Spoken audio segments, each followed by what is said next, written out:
Hey guys! Welcome back to my channel. So for today's vlog, samahan niyo po akong get ready with me kahit tapos na akong mag-makeup. Yes guys, ang gagawin ko na lang ngayon is gusto kong magkaroon ng ganap yung aking hair, kaya kumuha ako ng plancha. Ayan. Sobrang tibay nitong plancha na to guys. From GML ko siya nabili. Wow! And magpo 4 years old na siya this year. Ayan, so yung on niya ay nasa ilalim, nasa loob. Ayan. Tapos hintayin ko lang uminit yung plancha and then suklayin ko lang yung hair kong matigas.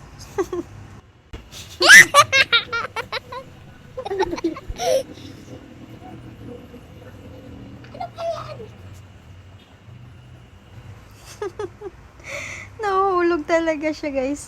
Di ko alam bakit sa kabila naman di naman nahuhulog. Visit na damit na yan. Pero gusto ko talaga siya suotin kaya bahala na.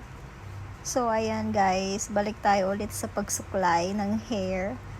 Bali yung hair ko na yan guys ay hindi yan nakatikim ng conditioner today kasi bala ko talagang mag-curl ng hair. So pag nag-curl kayo ng hair, effective yung shampoo lang, walang conditioner para na din siyang may spray net. Ang tigas ng buhok. Pagkatapos mag-plancha, hindi na tatanggal agad kasi parang naka-spray net ka na din, walang conditioner eh. Ayan, so sinisegregate ko yung aking hair, dapat maliit lang muna. Pero actually, kung marunong talaga mag-plancha, pwede naman kahit medyo makapal-kapal ng konti. Makapal na nga yan eh, pero mas makapal, kayang-kaya niya pa rin i-curl. Ayan, so hindi ko naman sinasabing curl na curl. Ang gusto ko lang dyan is may something wavy lang siya. Ayan, so sariling sikap tayo for today's video. Oh, see? Diba? Kahit papano nag-curl naman siya.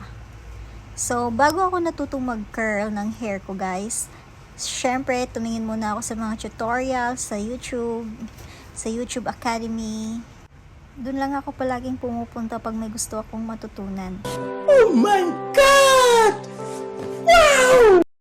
Kasi sa una, sobrang hirap niya talaga.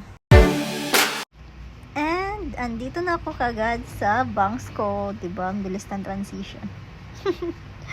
Hindi ko na kinuhanan yung mga ibang hair kasi hahaba yung video natin at ayokong sobrang haba. Wala naman nunood nun for sure. And so, ayan, oh, 'di ba? Akala ko okay na 'yun pala. Thanks. Ano ba 'yan?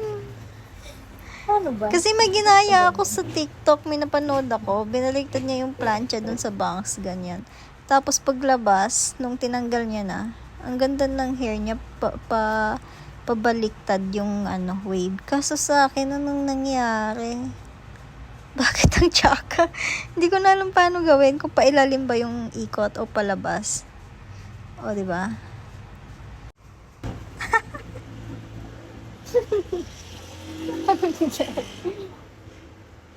Ginagawa mo!